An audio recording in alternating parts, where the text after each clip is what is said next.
کہ اللہ نے اپنی عبادت کے لیے آپ اور ہمیں بلکہ اس خاص عبادت گزار مسلمانوں کو چن لیا۔ کمال آپ کا ہمارا نہیں کہ ہم اس کی عبادت بندگی فرما برداری کرتے ہیں، بلکہ کمال یہ ہے کہ فرما برداری کے لیے ہم اور آپ کو اس نے چن لیا ہے۔ ورنہ آپ کے ہمارے درمیان بہت سے لوگ ایسے بھی ہیں کہ آپ ہی کی طرح چلتے پھرتے، کھاتے پیتے، اٹھتے بیٹھتے ہیں، مگر انہیں توفیق نہیں کہ خدا کی بندگی عبادت کرے۔ یہ اللہ کی رحمت ہے بندے پر کہ اپنی عبادت کے لیے جسے چن لے۔ کمال اس بندے کا نہیں، کمال پروردگار عالم کا۔ حضرات، عبادت ہو لے وجہ اللہ ہو، صرف اور صرف اللہ اور اس کے رسول کو راضی کرنے ہی کے لیے ہو، دنیا کی کوئی غرض مقصود نہ ہو، دکھاوا نہ ہو۔ لوگ ہمیں نمازی کہیں، روزے دار کہیں، حاجی کہیں، عابد کہیں، یہ ہمیں نامنظور ہو۔ اس لیے ہم عبادت کریں کہ لوگ ہمیں عالم کہیں، پرہیزگار کہیں، حاجی کہیں، روزے دار کہیں، ایسا نہیں، بلکہ اس لیے ہم عبادت کریں کہ اللہ اور اس کے رسول راضی ہو جائیں۔ عبادت سے دوسری کوئی غرض نہ ہو سوائے اس کے کہ جس کی عبادت کرتے ہیں وہ راضی ہو، اور عبادت کرنے کا جس نے طریقہ بتایا ہے وہ رسول راضی ہو جائے۔ اگر آدمی عبادت گزار ہو لیکن اس کے اندر غرور، گھمنڈ ہو کہ میں نمازی ہوں، فلاں تو کچھ نہیں پڑھتا اور میں پڑھتا ہوں، وہ حاجی نہیں میں حاجی ہوں، وہ نمازی نہیں میں نمازی ہوں، میں مسجد میں جاتا ہوں وہ جا نہیں پاتا، تو میرے سامنے اس کی کیا حیثیت ہے؟ ایسا کسی کو بھی سوچنا نہیں چاہیے، کیونکہ کب اس کا دل بدل دے اللہ اور اپنی عبادت میں لگا دے، اور کب شیطان اس غرور کی وجہ سے اپنا ساتھی بنا لے آپ کو اور مسجد میں جانا چھڑوا دے، ایسا کوئی گارنٹی نہیں ہے کہ آپ عبادت ہی کریں اور کبھی نہ بہکے۔ بہکنے کا ڈر ہر آدمی کو لگا ہوا ہے۔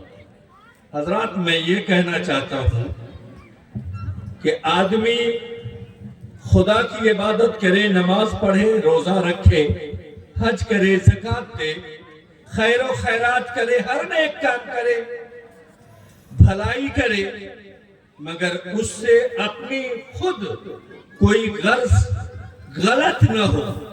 مجھے لوگ حاجی کہیں گے اس لیے میں حج کیا، میں نماز پڑھتا ہوں اس لیے کہ مجھے لوگ نمازی کہیں۔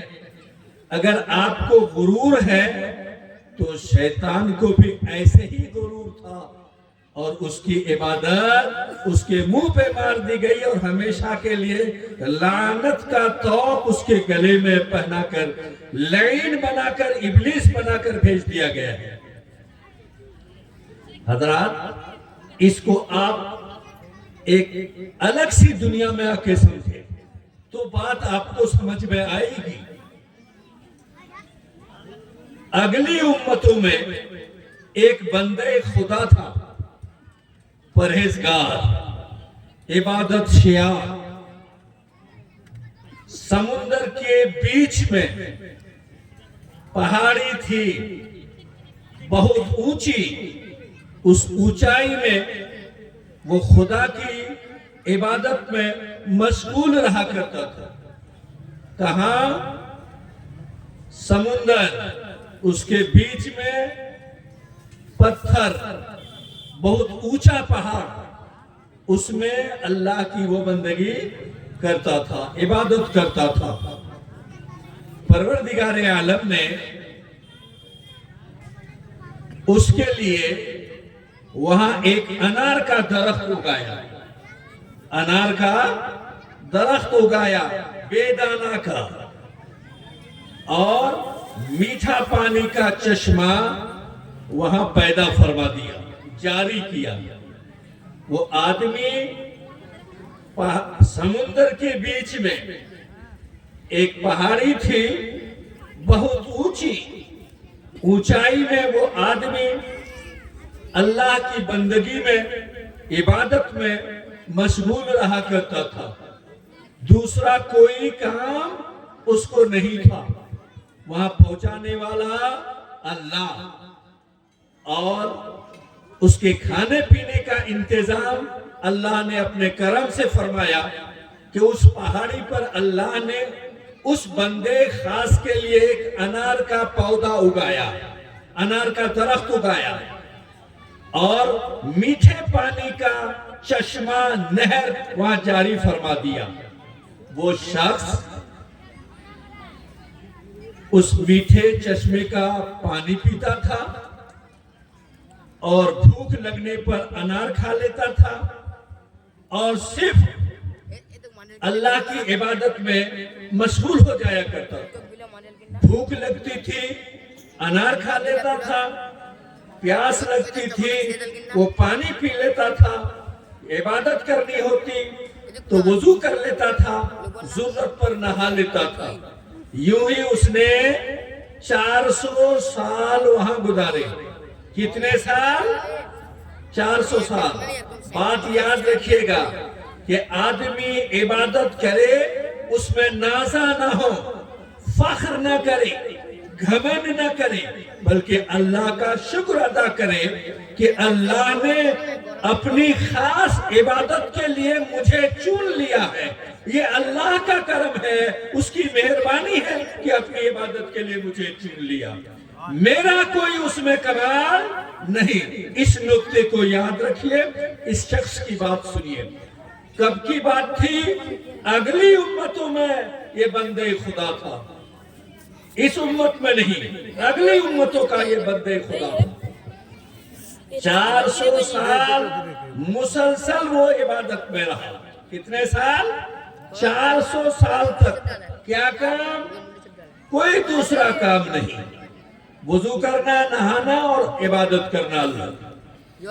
اللہ نے اس میں 2 انتظامات کر دیے۔ ظاہر بات ہے کہ اللہ نے جب انتظام کر دیا، دوسری کوئی چیز اس کے ساتھ نہیں تھی۔ ہیلو، اب تو شروع ہی کر رہا ہوں، بکتے ہو، سنو، یہ گفتگو کر رہا ہوں، جیسے بات چیت کی جاتی ہے ویسے ہی بات میں بڑی سمجھانے جا رہا ہوں، لیکن آپ کی سمجھ میں آ جائے اس لیے اتر کے بات کرتا ہوں۔ ظاہر سی بات ہے کہ گناہ کا سامان بیچ سمندر میں، پہاڑ کی اس اونچائی میں اس کے پاس اللہ نے نہیں رکھا تھا، اور آسانی سے عبادت بندگی کر سکے، بھوک و پیاس سے مر نہ جائے، دونوں انتظام بھی اللہ نے اپنے کرم سے اس کے لیے فرما دیا۔ انار کا درخت بھی اگا دیا اور میٹھے پانی کا چشمہ اور نہر بھی جاری فرمایا۔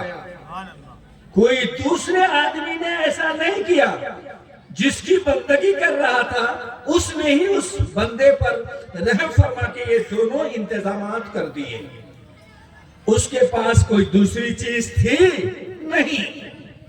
سمندر کا بیچ حصہ، وہ بھی پہاڑی، پتھر، بڑی اونچائی پہ بیٹھ کے وہ اللہ کی عبادت کرتا تھا۔ اس کے پاس دوسرے آدمی ہی نہیں تھے، بال بچے ہی نہیں تھے، بیوی نہیں تھی، زمین جائیداد نہیں، کوئی کرسی اور درجہ نہیں، کوئی رتبہ نہیں۔ تو آدمی غلط کرے تو کس کے لیے کرے؟ پاپ کرے، گناہ کرے تو کسی آدمی کے ساتھ گناہ کرے، کسی دوسرے کے ساتھ گناہ کرے، یا دوسرے کی وجہ سے گناہ کرے، یا تو بال بچوں کی پرورش کے لیے آدمی بد کام کرتا ہے، یا بیوی کے لیے دنیا میں دوسری جگہ سے غلط کاری کر کے کچھ لاتا ہے، یا اپنے بھائی برادر کے لیے معاملہ برتتے ہوئے جھگڑا کر لیتا ہے، کسی پر ظلم کر لیتا ہے، زیادتی کر لیتا ہے، کوئی آدمی بھی وہاں نہیں، کوئی جانور بھی وہاں نہیں، نہ کوئی تھیٹر اللہ نے سجایا تھا جس سے وہ گناہ کر پاتا۔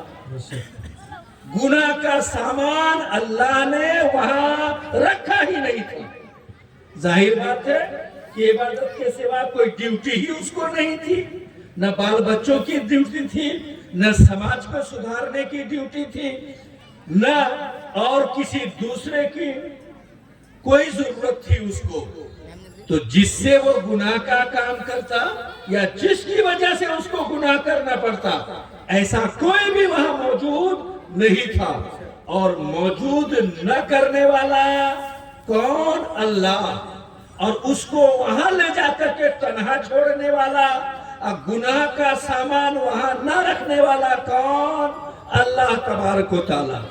تو وہاں اس کا کوئی کام ہی نہیں تھا سوائے اس کے کہ انار کھائے، پانی پیے، وضو کرے اس سے اور اللہ کی عبادت کرے۔ اس کے سوا کوئی ڈیوٹی ہی نہیں جس ڈیوٹی کو پورا کرنے کے لیے اس کو گناہ کرنا پڑے۔ آپ اس کو یوں سمجھیں کہ ایک جوان آدمی یہ کہے کہ میں غیر محرم عورتوں پر بدنگاہی نہیں کرتا، بری نگاہ نہیں ڈالتا، تو کمال کی بات ہے۔ نوجوان ہے، خواہشات نفسانی اس کے اندر موجود ہے، اللہ نے رکھا ہے۔ ایک نوجوان اکھیارا آنکھ والا کہہ دے کہ میں کسی غیر عورت پر اپنی بدنگاہی نہیں کرتا، بدنگاہ نہیں ڈالتا، اس کا کمال ہے۔ لیکن ایک بوڑھا کہے، ایک اندھا کہے کہ میں اپنی نظر کسی غیر محرم پر نہیں ڈالتا، اس کا کوئی کمال نہیں۔ کیوں؟ نظر ڈالنے کے لیے نظر ہی تیرے پاس موجود نہیں، اور غلط کاری کرنے کے لیے تمہارے پاس نفس امارہ ہی موجود نہیں، تم بڑھاپے کو پہنچ چکے ہو۔ اسی لیے کوئی بوڑھا کہے کہ میں زنا نہیں کرتا، کوئی کمال کی بات نہیں۔ ایک اندھا کہے میں غیر عورتوں پر نگاہ نہیں ڈالتا، کوئی کمال نہیں۔ ہاں، ایک جوان کہے کہ میں زنا نہیں کرتا تو اس کا کمال ہے۔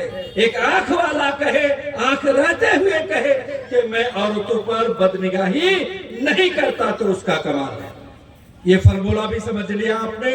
اب آگے بڑھیے، دیکھیے اس آدمی کو وہاں عبادت کے سوا کوئی کام تھا، کوئی ڈیوٹی اللہ نے رکھی تھی، کوئی دنیا کی رنگینی وہاں رکھا تھا جس میں وہ پاگل ہو کر کچھ گناہ کا کام کرتا، تھیٹر سجایا تھا، موبائل دیا تھا، کوئی اور بری چیزیں وہاں مہیا کیا تھا؟ نہیں، عبادت کے سوا کوئی ڈیوٹی ہی نہیں۔ کمال کس کا ہے؟ اللہ کا ہے، اس کا خود اپنا نہیں۔ ہاں، گناہ کا سامان تیرے پاس رہتا، ڈیوٹی بال بچوں کے پالنے اور پرورش کی دیتا، بیوی پر بیوی کے انتظامات تمہارے ہاتھ میں سونپتا، تو اس کے لیے تم گناہ کر سکتے تھے۔ نہ بیوی دیا، نہ بھائی بڑوس دیا، نہ زمین جائیداد کا مالک بنایا، تو پھر کس کارن سے تم گناہ کرو گے؟ گناہ کا کوئی سامان نہیں تھا۔ اس طرح کتنے دن گزارے ہیں؟ 400 سال گزارے۔ ابھی بات آگے آ رہی ہے۔ 400 سال یوں ہی اس نے گزارے۔ اس کے بعد حضرت عزرائیل علیہ السلام، ملک الموت، اس کی روح نکالنے کے لیے اس پہاڑی پر پہنچ گئے اور ان سے کہا کہ میں ملک الموت ہوں، آپ کا وقت پورا ہو چکا ہے، آپ کی روح نکالنے کے لیے آیا ہوں۔ وہ بندے خدا نے یہ کہا کہ مجھے 2 رکعت نماز پڑھ لینے دیجئے،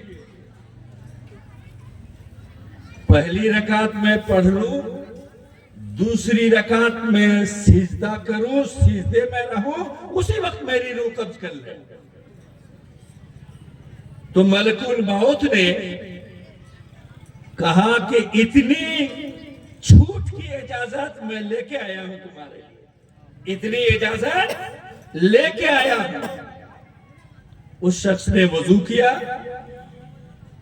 نماز شروع کی، پہلی رکعت پڑھ لیا، دوسری رکعت کے سجدے میں گیا کہ ملک الموت نے ان کی روح نکال لی، سجدے ہی میں موت ہو گئی۔ ایک بار سرکار دو عالم صلی اللہ علیہ وسلم سے جبریل علیہ السلام نے اسی شخص کے بارے میں ارشاد فرمایا، کہا کہ اے اللہ کے پیارے رسول محمد رسول اللہ صلی اللہ علیہ وسلم، جب بھی میں آسمان سے کبھی زمین میں اپنے خدا کے احکام پورا کرنے کے لیے آتا ہوں یا پورا کر کے ادھر سے جاتا ہوں تو اس شخص کو اسی حال میں اب تک دیکھ رہا ہوں، اس شخص کو مرنے کے بعد بھی اب تک میں دیکھ رہا ہوں کہ سجدے ہی میں ہے اور لاش بگڑی نہیں ہے، لاش میں کیڑے نہیں پڑے ہیں، نہ لاش میں کچھ گڑبڑی پیدا ہوئی ہے۔ ٹھیک اسی طرح آج تک سجدے ہی میں دیکھتا ہوں سرکار کہ جب بھی میں آسمان سے اترتا ہوں اور زمین سے آسمان کی طرف جاتا ہوں تب ان کو اسی عبادت میں دیکھتا ہوں، اسی سجدے کی حالت میں دیکھ رہا ہوں کہ مرا پڑا ہوا ہے۔ اس وقت جبریل علیہ السلام نے حضور علیہ السلام سے فرمایا کہ سرکار قیامت کے دن یہی شخص بلایا جائے گا، قیامت کے دن یہی شخص اللہ کے حضور میں حاضر کیا جائے گا۔ اللہ تبارک و تعالی اس کے اعمال کی بنیاد پر نیکی ہی نیکی تھی، نیکی کے سوا اس کے نامہ اعمال میں کوئی بری چیز اور گناہ کی چیز نہیں تھی، تو نہ اس کے لیے میزان و ترازو ہوگا اور نہ اس کے لیے نامہ اعمال تولنے کی کوئی ضرورت ہوگی اور حاجت ہوگی۔ تو اللہ تعالی حکم فرمائے گا اذهبوا بعبدی الی جنتی برحمتی، سبحان اللہ، فرشتوں میرے اس بندے کو میری جنت میں میرے کرم، میری مہربانی، میری رحمت سے لے جاؤ۔ سبحان اللہ، نعرہ تکبیر، نعرہ تکبیر، نعرہ رسالت، جلسہ سیرت النبی، علماء اہل سنت۔ کیا کہے گا؟ جبریل علیہ السلام فرماتے ہیں سرکار وہ شخص قیامت میں خدا کے حضور حاضر ہوگا، حساب کی کوئی ضرورت نہیں، نہ تولنے کی کوئی ضرورت ہوگی، کیونکہ اس کے پاس نیکی کے سوا کوئی دوسری چیز نہیں ہوگی۔ اللہ حکم فرمائے گا فرشتوں میرے اس بندے کو میری جنت میں میرے کرم، میری مہربانی، میرے فضل سے لے جاؤ۔ اس شخص کی زبان سے یہ بات نکلے گی کہ بلکہ میرے عمل سے، کیا نکلے گی بات؟ بلکہ میرے عمل سے، یعنی وہ بندہ کہہ پڑے گا پروردگار عالم میں نے تو نیکی ہی اتنی کی ہے، عمل ہی ایسا بہتر کیا ہے کہ اس بہتر عمل کے بدلے میں جنت کا حقدار ہوں، یہاں تیرے رحمت کی کیا ضرورت ہے؟ تو فرما رہا ہے میری جنت میں لے جاؤ، میرے اس بندے کو لے جاؤ اور میری مہربانی، میری رحمت، میرے کرم سے لے جاؤ۔ پروردگار میں نے کام ہی اتنے اچھے کیے ہیں کہ اس کے بدلے جنت جا سکتا ہوں. تو اللہ کیا فرمائے گا؟ توجہ چاہیے.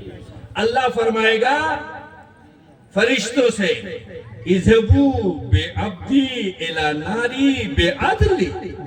کیا کہے گا؟